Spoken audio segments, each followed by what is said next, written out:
আপনারা দেখবেন যখন আজান চলতে থাকে মসজিদে, তখন দেখবেন কুকুর ঘেউ ঘেউ করে উঠে এবং লাফাতে থাকে। জিনদের এমন কিছু আওয়াজ আছে যেটা আপনার কান পর্যন্ত পৌঁছায় না, কিন্তু সে অত্যন্ত ভীত সন্ত্রস্ত হয়ে যায়। জিনদের ওই আওয়াজে কুকুর শুনতে পায়। অনেক সময় বিড়াল দেখবেন হঠাৎ করে কানটা খাড়া করে ফেলেছে। বিড়ালের শরীরে আল্লাহ তাআলা এমন কিছু ছোট ছোট জারথুম, এমন কিছু বিষয় আল্লাহ তাআলা দিয়ে রেখেছেন যেটার কারণে জিনরা বিড়ালের সামনে আসতে ভয় পায়। ঘরের মধ্যে কোন কোন জিনিস থাকলে জিনেরা আকৃষ্ট হয় এবং ক্ষতি করার চেষ্টা করে, অত্যন্ত গুরুত্বপূর্ণ বিষয়। জিনরা আমাদের সাথেই থাকে এবং কারিন নামক জিন আমাদের সঙ্গেই বেঁধে দেওয়া আছে। প্রত্যেকের সঙ্গে এক একটা কারিন নামক জিন আছে। কারিন নামক জিনটা আমাদের সঙ্গেই থাকে, আমাদের সঙ্গের সঙ্গী হিসাবেই থাকে, তবে ভালো সঙ্গী হিসাবে না। সে সব সময় আমাদেরকে ওয়াসওয়াসা দেয়, গুনাহের কাজ করার ব্যাপারে সে আমাদেরকে প্রলুব্ধ করে।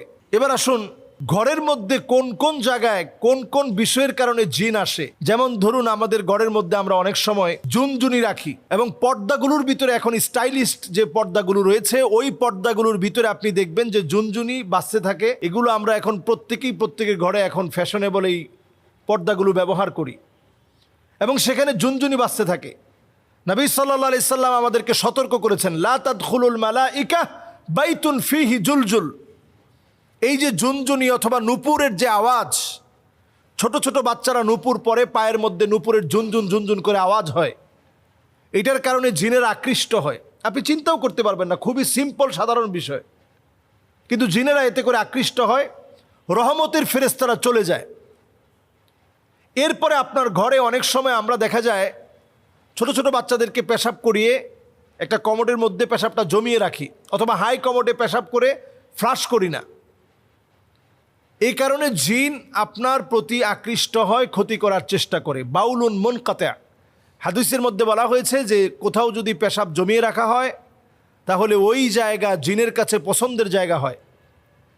তাহলে এই জায়গায় পরিষ্কার পরিচ্ছন্নতাকে নিশ্চিত করা। এরপর নবী সাল্লাল্লাহু আলাইহি সাল্লাম আমাদেরকে হাদিসের মধ্যে জানিয়েছেন, জিলদু নামির, বিভিন্ন প্রাণীর চামড়াকে আমরা, মৃত প্রাণীর চামড়াকে আমরা ঝুলিয়ে রাখি। বিদেশ গেলে দেখবেন অনেকে হায়নার চামড়া নিয়ে আসে। এটা আপনি খুব স্বাভাবিকভাবে নিচ্ছেন অথবা মনে করছেন এই হায়নার চামড়া দিয়ে কালো জাদু করা হয়, অথচ এই চামড়া, বাঘের চামড়া, হরিণের চামড়া, বিভিন্ন চামড়া আমরা ক্যালিগ্রাফি হিসেবে অথবা একটা ওয়ালমেট হিসেবে আমরা আমাদের ঘরের মধ্যে সাজিয়ে রাখি। নবীজি সাল্লাল্লাহু আলাইহি ওয়াসাল্লাম সতর্ক করে গেছেন, এটা জিন ঘরের ভিতরে আকৃষ্ট হওয়ার একটা কারণ। নবী আলাইহিস সালাতু ওয়াস সালাম এরপর আমাদেরকে সজাগ সচেতন করলেন, জিন ঘরের ভিতরে আকৃষ্ট হওয়ার আরেকটা কারণ কাতিউ রাহিম, আত্মীয়তার সম্পর্ক যে ঘরের মধ্যে থাকে না। সন্তান হয়ে মাকে দেখতে পারে না, সন্তান হয়ে বাপকে দেখতে পারে না, সন্তান হয়ে আত্মীয় স্বজনের খবর তো নেয় না, নিজের ভাইয়ের খবর নেয় না। এইরকম ব্যক্তিদের ঘরে দুষ্ট জিনেরা আসে। রহমতের ফেরেশতারা এমন ঘরে থাকে না, দুষ্ট জিনেরা এই ঘরের ভিতরে আসে।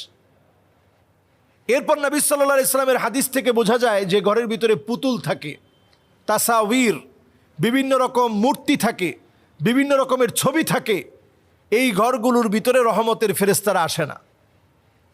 এরপর হাদিস থেকে বোঝা যায় নবীজি সাল্লাল্লাহু আলাইহি সাল্লাম আমাদেরকে জানিয়ে গিয়েছেন, যেই ঘরের ভিতরে কোরআন তেলাওয়াত থাকে না, ওই ঘরের ভিতরে রহমত থাকে না। ওই ঘরটা একটা নির্জন বাড়ির মতো পড়ে থাকে, যে ঘরটার মধ্যে কোরআনুল কারীমের তেলাওয়াত হয় না। এজন্য ঘরের ভিতরে কোরআনুল কারীমের তেলাওয়াতকে ইনশিওর করা। প্রয়োজনে আপনি মোবাইল থেকে কোরআনুল কারীমের তেলাওয়াতকে ছেড়ে রাখুন। প্লাগ ইন কোরআন, সার্বক্ষণিক কোরআন তেলাওয়াত চলতে থাকে। এই ধরনের ডিভাইসগুলো এখন পাওয়া যায়। আপনি কোরআনুল কারীমের তেলাওয়াত আপনি ছেড়ে রাখেন, লাউডলি ছেড়ে রাখেন এবং শোনার চেষ্টা করেন। কোরআনুল কারীম তেলাওয়াত যখন বাজবে তখন অন্যমনস্ক না থেকে শোনার চেষ্টা করেন। সন্তানদেরকে অভ্যস্ত করেন।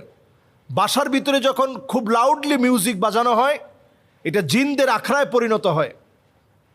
এই জন্য মিউজিককে বাসা থেকে একেবারে নিষিদ্ধ করে দেন। আমাদের কলিং বেলে মিউজিক, আমাদের মোবাইলের রিংটোনে মিউজিক, আমাদের বাচ্চাদের খেলনার ভিতরে মিউজিক, ছোট বাচ্চাদের জুতার ভিতরে পর্যন্ত মিউজিক, এবং দেখবেন সাইকেল কিনেছেন, সেটার বেলের ভিতরে পর্যন্ত মিউজিক, সব জায়গায় মিউজিক। এই মিউজিক জিনদেরকে ডেকে আনে। আল্লাহ রাব্বুল আলামিন কানের একটা পাওয়ার দিয়েছেন। কুকুর কিন্তু আমার মতো শুনে না, বরং ছোট্ট মৃদু একটা আওয়াজ আছে যেটা কুকুরকে ভীত সন্ত্রস্ত করে ফেলে। আপনি অনেক সময় এই আওয়াজটা কানের মধ্যে শুনতেই পাবেন না, কিন্তু জিনদের ওই আওয়াজের কারণে কুকুর ভীত সন্ত্রস্ত হয়ে দৌড়াতে থাকে। আপনারা দেখবেন যখন আজান চলতে থাকে মসজিদে, তখন দেখবেন কুকুর ঘেউ ঘেউ করে উঠে এবং লাফাতে থাকে।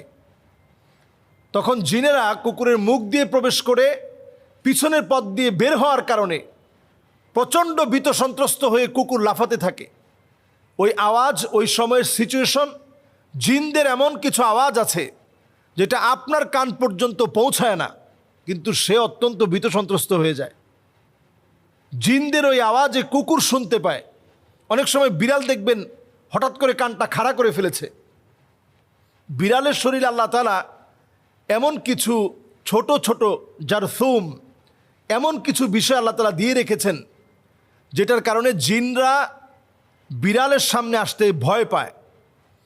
ছোট ছোট পাখি আমরা লালন পালন করি, কাকাতুয়া, লাভবার্ড, টিয়া পাখি, কবুতর, ময়না, এ জাতীয় অনেক পাখি আমরা এখন লালন পালন করি। কিছু প্রকারের পাখি আছে যেগুলোকে জিন প্রচণ্ড ভয় পায়। এদের দিকে আকৃষ্ট হয়ে আসতে নিয়ে ভয়ে ভীত সন্ত্রস্ত হয়ে জিন চলে যায়।